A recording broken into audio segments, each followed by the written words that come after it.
ಶಾಸಕರು ಸಹೋದರರಾದಂಥ ರಾಜು ಸೇಠ್ ಅವರಿಗೆ ಅಭಿನಂದನೆಗಳನ್ನು ತಿಳಿಸಿ.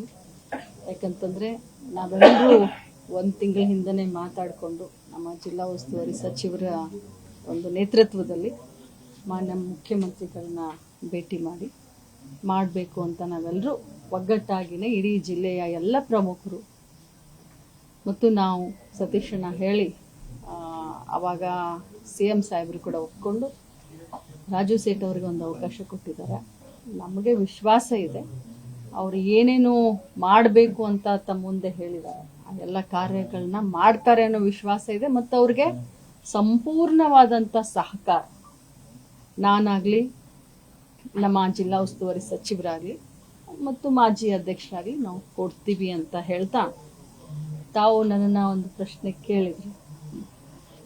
ನಾನು ಮಂತ್ರಿ ಮಂಡಳ ರಚನೆ ಆಗುವ ಮೊದಲನೇ ದಿನದಿಂದನೂ ಕೂಡ ಇಲ್ಲಿಯವರೆಗೆ 3 ವರ್ಷ ನನಗೆ ಅವಕಾಶ ಕೊಟ್ಟಂತ ಸಿದ್ದರಾಮಯ್ಯನವರಿಗೆ ಧನ್ಯವಾದ ಹೇಳ್ತೀನಿ. ಮುಂದೆ ಪಕ್ಷ ಅವಕಾಶ ಕೊಟ್ಟರೆ ಕೆಲಸ ಮಾಡ್ತೀನಿ, ಕೊಡಲಿಲ್ಲ ಅಂತಂದ್ರೂ ಕೂಡ ಪಕ್ಷದ ಶಿಸ್ತಿನ ಸಿಪಾಯಿ ಆಗಿರ್ತೀನಿ ಅಂತ ಅವತ್ತಿಂದ ಹಿಡ್ಕೊಂಡು ಇದು ಒಂದೇ ಉತ್ತರವನ್ನ ನಾನು ಕೊಡ್ತೀನಿ.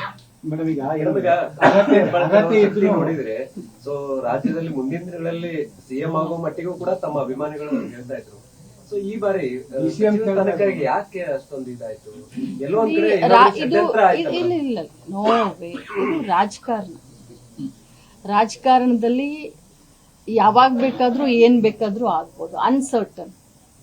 ಮತ್ತು ಹೈಕಮಾಂಡ್ ಬಹಳಷ್ಟು ಅಳದು ತೂಗಿ ಮಾಡ್ತಾ ಇರುವಂತ ಸಂದರ್ಭದಲ್ಲಿ ನಾವು ಹೈಕಮಾಂಡ್ ವಿರುದ್ಧ ಪ್ರಶ್ನೆ ಮಾಡೋದು ತಪ್ಪಾಗುತ್ತೆ ನನ್ನ ಪ್ರಕಾರ. ಸೊ ರಾಜಕಾರಣಿಗಳ ಜೀವನದಲ್ಲಿ ಒಮ್ಮೆ ಇಂಥ ಸಂದರ್ಭ ಬರುತ್ತೆ, ಅದನ್ನ ಮೆಟ್ಟಿ ನಿಲ್ಲೋದೇ ಒಂದು ನಾಯಕತ್ವದ ಗುಣ ಅಂತ ನಾನು ಹೇಳಿದ್ದೆ. ಅದು ನೋಡಿ, ನಾನು ನಿಜವಾಗ್ಲೂ ಹೇಳ್ತೀನಿ, ಮಹಿಳೆಯರು ಇಲ್ಲದ ಸಂಪುಟ ಅಪೂರ್ಣ. ಅದು ಯಾರೇ ಇರ್ಲಿ ಮಹಿಳೆಯರನ್ನ ಸಂಪುಟದಲ್ಲಿ ಸೇರಿಸ್ಕೊಳ್ಬೇಕಂತ ನಾನು ಕೂಡ ಯಾಕಂದ್ರೆ ನೀವು ಈಗಿಂದ ಸಂಪುಟದಲ್ಲಿ ಕೆಲಸ ಮಾಡಿದಿರಿ, ಸೊ ಅನುಭವಿಸ್ತಿದ್ದೀರಿ. ಅದ್ರ ಜೊತೆಗೆ ಇಷ್ಟೊಂದು ತಡ ಯಾಕೆ? ಮಹಿಳೆಯರ ಬಗ್ಗೆ ಸಾಕಷ್ಟು ನೀವು ಯೋಜನೆಗಳು ತಂದು ಕೊಟ್ಟವ್ರು. ನೀವು ಈಗಾಗಲೇ ಉಮಾಶ್ರೀ ಅಂತವ್ರನ್ನ ನಾವು ಈಗಾಗಲೇ ಉಪಸಭಾಪತಿ ಎಲ್ಲ ಮಾಡಿದೀವಿ. ಮಹಿಳೆಯರಿಗೆ ನ್ಯಾಯ ಕೊಡ್ಬೇಕು ಅಂತಾನೆ ಅವೆಲ್ಲರೂ ಗೊತ್ತು. ಏನೋ ಒಂದು ಆಗಿದೆ ಕರ್ನಾಟಕದಲ್ಲಿ, ಆಗಿದೆ, ಅದನ್ನ ನಾನು ಒಪ್ಕೊಳ್ತೀನಿ. ಆಗಿಲ್ಲ ಅಂತ ನಾನು ಆತರ ವ್ಯತಿರಿಕ್ತವಾಗಿ ಉತ್ತರ ಕೊಡ್ಲಿಕ್ಕೆ ಹೋಗೋದಿಲ್ಲ. ನೀವು ನಮ್ಮ ಸರ್ಕಾರಗಳು ಎಲ್ಲೆಲ್ಲಿದಾವೆ, ಜಾರ್ಖಂಡ್ ಇರ್ಬೋದು, ಹಿಮಾಚಲ್ ಪ್ರದೇಶ ಇರ್ಬೋದು, ತೆಲಂಗಾಣ ಇರ್ಬೋದು, 3-4 ಜನ ಮಹಿಳೆಯರಿಗೆ ಅಲ್ಲಿ ಮಂತ್ರಿ ಸ್ಥಾನ ಕೊಟ್ಟಿದ್ದಾರೆ. ಏನೋ ಒಂದು ಹೆಚ್ಚು ಕಡಿಮೆ ಕರ್ನಾಟಕದಲ್ಲಿ ಆಗಿದೆ, ಬೇರೆ ಬೇರೆ ಬೇರೆ ರೀತಿಯಾದಂತ ಲೆಕ್ಕಾಚಾರದಲ್ಲಿ ಆಗಿದೆ. ಬಟ್ ನಿನ್ನೆ ನಾನು ನೋಡಿದೆ, ಮಾನ್ಯ ಮುಖ್ಯಮಂತ್ರಿಗಳ ಒಂದು ಸ್ಟೇಟ್ಮೆಂಟ್ ನಾನು ನೋಡಿದೆ, ಆದಷ್ಟು ಶೀಘ್ರದಲ್ಲಿನೇ ಮಹಿಳೆಯನ್ನು ತಗೊಳ್ತೀನಿ ಅಂತ ಹೇಳಿದೆ. ನಾನು ಹೈಕಮಾಂಡ್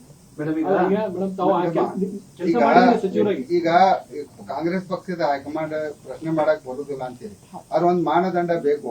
ಈಗ ನೀವು ಸಾಮಾನ್ಯ ಕಾರ್ಯಕರ್ತೆಯಾಗಿ, ಜಿಲ್ಲಾ ಅಧ್ಯಕ್ಷರಾಗಿ, ಮಹಿಳಾ ರಾಜ್ಯ ಅಧ್ಯಕ್ಷರಾಗಿ, ಶಾಸಕರಾಗಿ ಸಂಸದಿಗೆ ಒಂದ್ಸಾರಿ ನಿಂತು ಸೋತ್ರು, ಇಷ್ಟೆಲ್ಲ ಸಂಘರ್ಷ ಮಾಡಿದ ಮೇಲೆ ಮತ್ತೆ ಯಾವ ಮಾನದಂಡ ಬೇಕು? ಮಾನದಂಡ ಅಂತ ಹೇಳ್ತಾ ಇಲ್ಲ ನಾನು.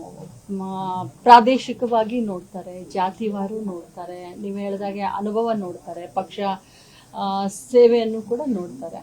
ಬಟ್ ಯಾವ ಮಾನದಂಡ ಅಂತ ಹಿಂದದೇ ಮಾನದಂಡದಿಂದ ನನಗೆ ಸಿಕ್ಕಿಲ್ಲ ಅಂತ ಹೇಳಲಿಕ್ಕೆ ಬರೋದಿಲ್ಲ. 3 ವರ್ಷ ನನಗೆ ಕೊಟ್ಟಂತ ಅವಕಾಶದಲ್ಲಿ ಬಹಳ ಒಳ್ಳೊಳ್ಳೆ ಕೆಲಸ ನನ್ನ ಡಿಪಾರ್ಟ್ಮೆಂಟ್ ನಲ್ಲಿ ಮಾಡಿದ್ದೀನಿ. ಸೊ ಹೈಕಮಾಂಡ್ ಅವರು ಬೇರೆಯವರಿಗೆ ಅವಕಾಶ ಕೊಡ್ತೀನಿ ಅಂತಂದ್ರೂ ಕೂಡ ಅದನ್ನ ನಾವು ಸ್ವಾಗತ ಮಾಡ್ತೀವಿ. ನನಗೆ 3 ವರ್ಷ ಅವಕಾಶ ಕೊಟ್ಟಿದ್ದಕ್ಕೆ ಧನ್ಯವಾದ ಅಂತ ಹೇಳಿದೆ. ನಾನು ಯಾರನ್ನು ಕೇಳಿದೆ. ಮೇಡಮ್, ಈಗ ಅಗತ್ಯ ಮತ್ತು ಸಾಮರ್ಥ್ಯ ಎರಡೂ